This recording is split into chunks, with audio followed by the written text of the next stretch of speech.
Marcus Williams adjusted his security badge and began his midnight rounds through the gleaming corridors of Sterling Corporate Tower. His footsteps echoed softly against polished marble floors as he checked each door, each window, each shadow with the practiced eye of a man who understood that vigilance meant everything. The building slept around him, 37 floors of quiet offices and empty conference rooms. But Marcus never truly relaxed. Not here, not anywhere. Single fathers didn't have that luxury. He paused at the executive elevator bank, its brass doors reflecting his image back at him. 42 years old, graying at the temples, wearing a uniform that most people looked right through. But his eyes remained sharp, alert, scanning constantly for anything out of place. His radio crackled softly. Everything normal. Everything secure. Marcus continued his route, thinking about Emma sleeping peacefully in their small apartment 20 minutes away. 8 years old, brilliant as her mother had been, depending entirely on him now. This job paid enough to keep them stable, keep her in the good school district, keep their little world together. Before we dive into this story, drop a comment and let us know what state you're watching from. Maybe you've seen similar workplace heroes where you are. The executive floors remained dark above him, but Marcus' new CEO, Victoria Sterling, often worked late.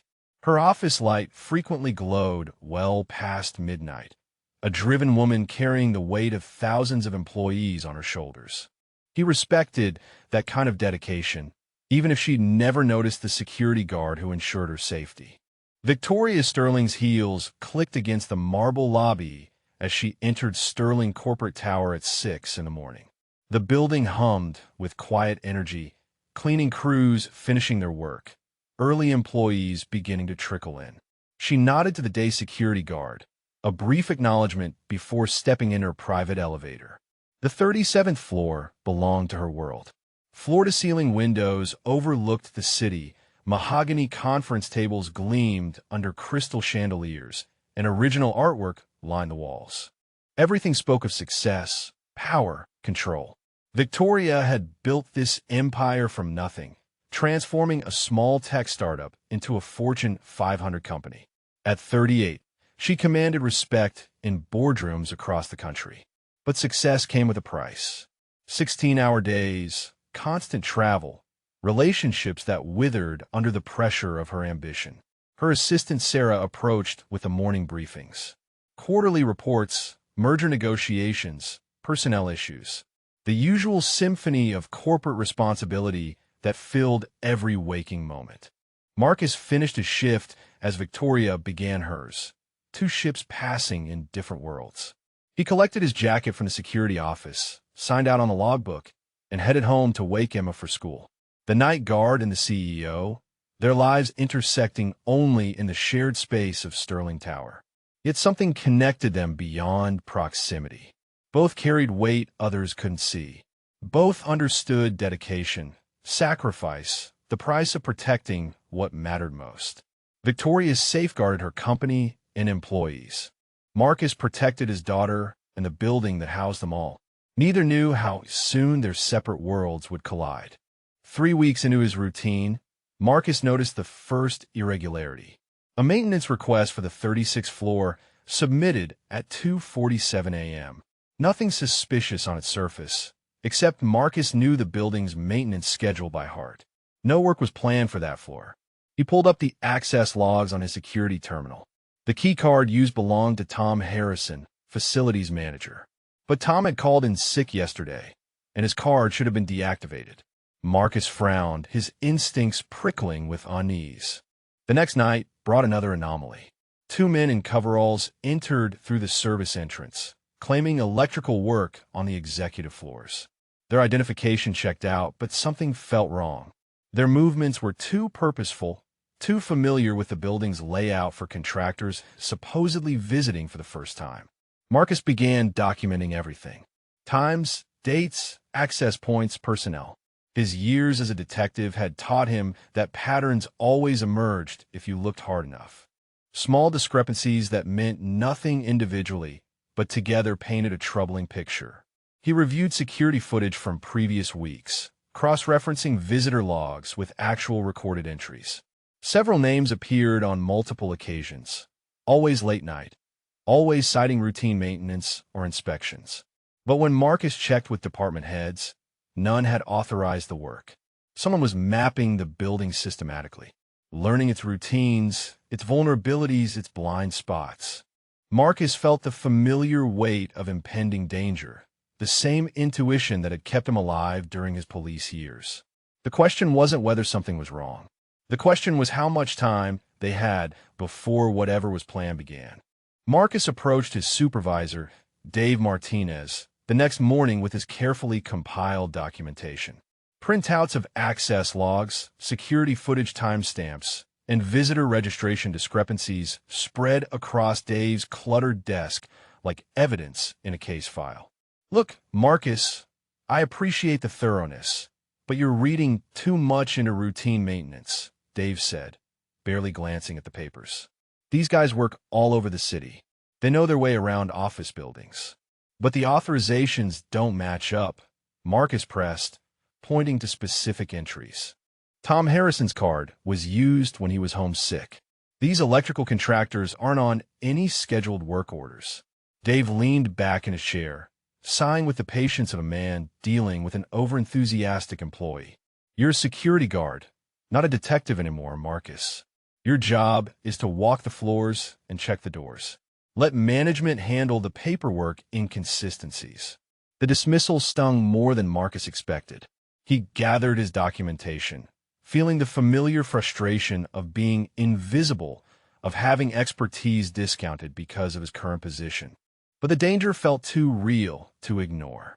That afternoon, he tried the facilities director, then building operations. Each conversation ended the same way. Polite dismissal, patronizing smiles, suggestions that he focus on his assigned duties. They saw the uniform, not the man who'd spent 15 years solving cases that others couldn't crack.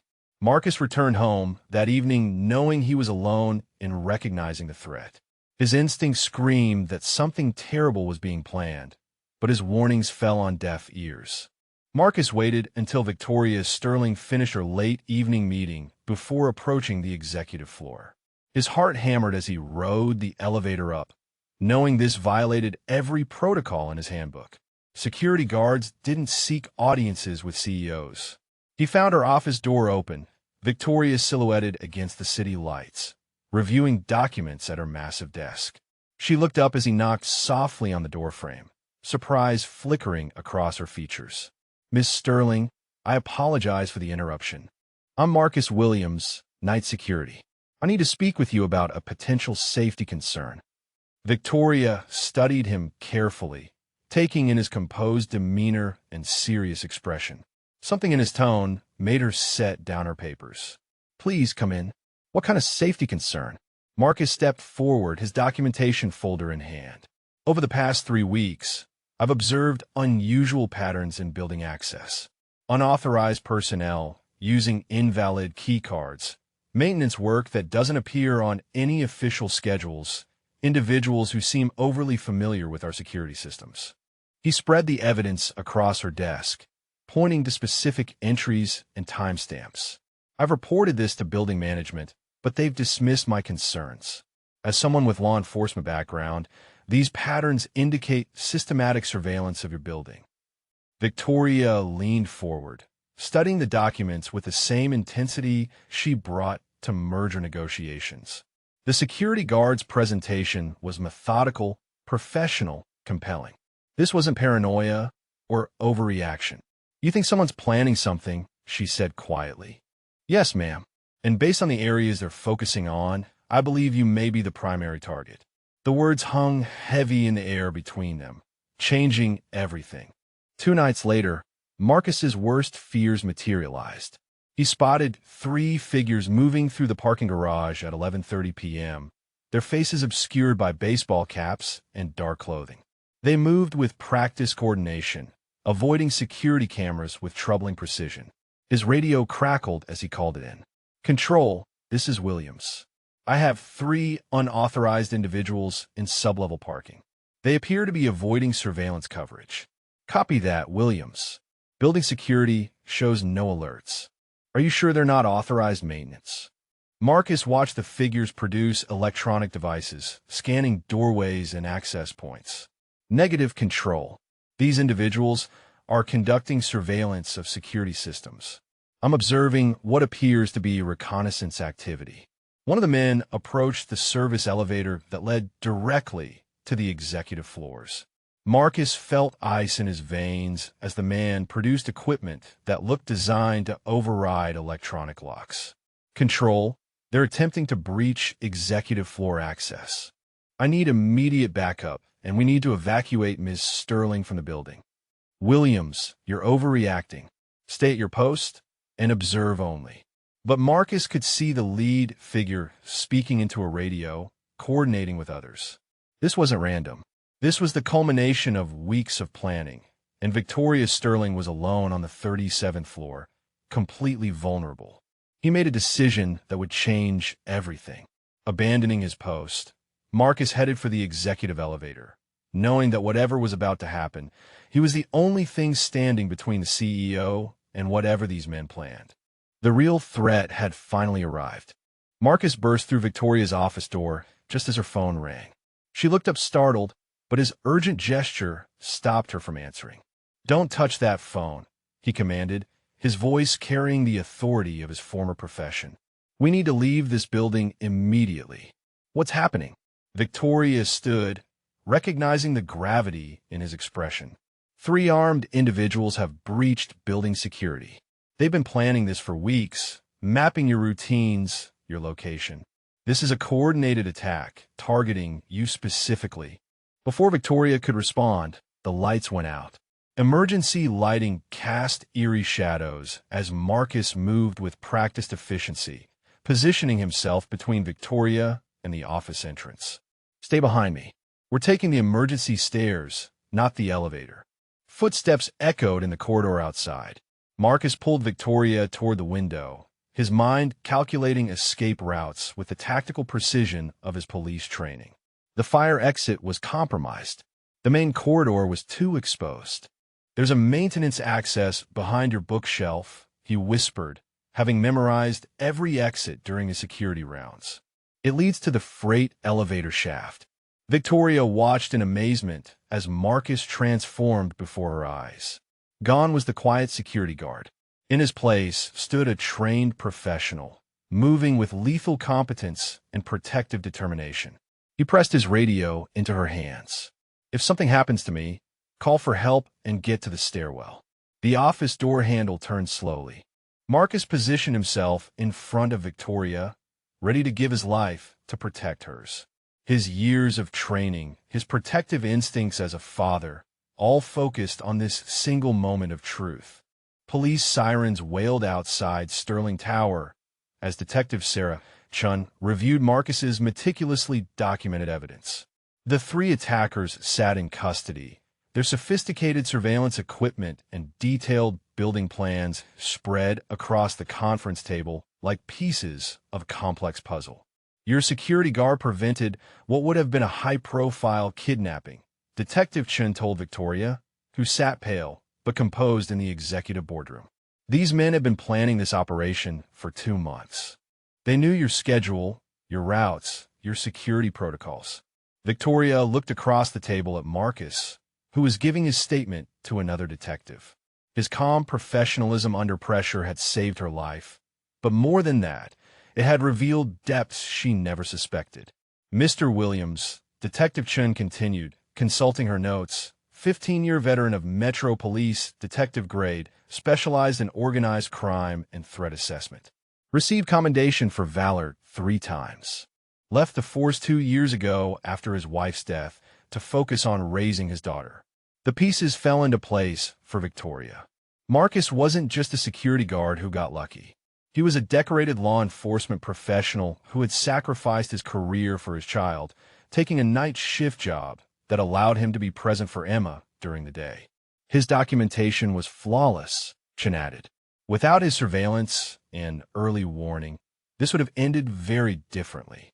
As the investigation wrapped up, Victoria realized how completely she had misjudged the quiet man who had protected her building each night. Marcus Williams possessed exactly the kind of integrity, skill, and dedication her company needed.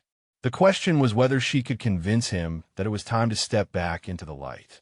Victoria found Marcus in the security office 3 days later, filing his incident reports with the same meticulous attention to detail that had saved her life. He looked up as she entered, standing respectfully but without the deference most employees showed her. "Ms. Sterling, I'm glad to see you're doing well." "Thanks to you," she replied, settling into the chair across from his desk. "I've been learning about your background. Marcus, Detective Williams, Metro Police, 15 years of distinguished service. Why didn't you tell me?" Marcus paused in his paperwork, choosing his words carefully. "My past doesn't define my current job, ma'am. I'm here to provide security, not impress anyone with old credentials." "But why leave the force? You were clearly exceptional at it." For the first time, Victoria saw vulnerability in Marcus's composed expression. "My wife Sarah died suddenly 2 years ago. Aneurysm. Emma was only 6, scared, confused. She needed stability, needed her father present. Detective work meant long hours, dangerous situations, unpredictable schedule." Victoria felt something shift inside her chest. "You gave up your career for your daughter." "I didn't give up anything," Marcus said firmly. "I chose what mattered most." Emma needed a parent who came home every night, who could help with homework, who could be there when she had nightmares about losing her mother. The quiet strength in his voice revealed everything Victoria needed to know about Marcus Williams. Here was a man who understood real priorities, who measured success not in titles or salary, but in a child's sense of security. "She's lucky to have you," Victoria said softly. Marcus smiled, the first genuine smile she'd seen from him. "I'm the lucky one." Victoria returned to Marcus's security office a week later with a proposal that would change everything. She carried a leather portfolio and wore the expression she reserved for her most important business decisions. "Marcus, I have an offer for you. Director of Corporate Security for Sterling Corporation. Full benefits, salary of $120,000 annually, flexible hours that accommodate Emma's school schedule." Marcus looked up from his paperwork, stunned into silence. The offer was beyond anything he had imagined possible. "You'd report directly to me," Victoria continued. "Your job will be protecting our employees, our assets, and yes, our executives. But more than that, I want you to build a security program that reflects your expertise and standards." "Ms. Sterling, I appreciate this, but I'm not sure I'm ready for that level of responsibility again." Victoria leaned forward earnestly. "Marcus, you saved my life because you saw patterns others missed, because you cared enough to act when everyone else dismissed your concerns. That's exactly the kind of leadership this company needs." Marcus thought about Emma, about the opportunities this could provide for her future. Better schools, college funds, stability beyond anything his security guard salary could offer. "I left detective work to be present for my daughter," he said carefully. "This position will let you do both. Day hours, school holidays off, and Marcus." Victoria smiled. "Sterling Corporation has excellent child care facilities. Emma could come here after school, do homework in the employee center. You'd never have to choose between work and being her father." For the first time in 2 years, Marcus saw a future that honored both his professional skills and his parental responsibilities. Marcus stood in his new office on the 35th floor, watching Emma color at the small table Victoria had personally selected for the space. His daughter looked up from her artwork, beaming with pride that still took his breath away. "Daddy, can I show Miss Sterling my drawing when she gets back from her meeting?" "Of course, sweetheart." 3 weeks into his new role, Marcus had transformed Sterling Corporation's security protocols. He'd hired 2 former colleagues, implemented threat assessment procedures, and created communication systems that ensured no warning would ever be dismissed again. His team respected him immediately, recognizing the competence that management had overlooked for months. Word spread quickly through the building about the security guard who had saved the CEO's life and earned a promotion that reflected his true capabilities. Victoria appeared in his doorway, smiling at the sight of Emma carefully arranging her colored pencils. "How's our newest employee settling in?" She's already reorganized my supply closet, Marcus replied, his voice warm with affection and gratitude. Marcus, the board approved your security upgrade proposals unanimously. They're particularly impressed with your threat assessment protocols. Emma looked up from her drawing. Ms. Sterling, Daddy says you gave him a job where he can use his detective skills and still pick me up from school every day. Victoria knelt beside Emma's table. Your daddy is very special, Emma. He sees things other people miss, and he protects the people he cares about. That makes him exactly the kind of person we need here. Marcus felt something shift inside his chest, a weight he hadn't realized he'd been carrying finally lifting. For the first time since Sarah's death, he felt truly seen, valued, complete. 6 months later, Marcus stood before the Sterling Corporation Board of Directors, presenting his quarterly security report. Gone was the invisible night guard. In his place stood a respected executive whose insights had prevented 2 additional security breaches and saved the company millions in potential losses. Our threat assessment program has reduced security incidents by 73%, Marcus reported, his confidence natural and earned. More importantly, we've created a culture where every employee feels empowered to report concerns without fear of dismissal. After the meeting, Victoria walked with Marcus toward the employee center where Emma waited, finishing her homework alongside other staff children. The after-school program had become one of Sterling Corporation's most valued benefits. You know what I realized? Victoria said as they walked. That night you saved my life. You weren't just protecting a CEO. You were showing me what real leadership looks like. Seeing what others miss. Acting when others hesitate. Putting principles before convenience. Marcus smiled, watching Emma laugh with her new friends through the center's windows. You gave me something I thought was impossible. A way to honor both my skills and my responsibilities as a father. You earned it, Marcus. You always had the expertise. I just had to learn how to see it. Emma spotted them and ran over, her backpack bouncing. Daddy, I got A on my math test. And Mrs. Chun says I can help tutor the younger kids next week. Marcus lifted his daughter, his heart full in ways he'd forgotten were possible. Recognition, purpose, stability, hope. Everything he'd sacrificed for Emma had somehow returned doubled, transformed by the simple act of doing what was right. If this story of recognition and second chances touched your heart, drop a comment and tell us your favorite moment, or if you've seen similar hidden heroes in your own life.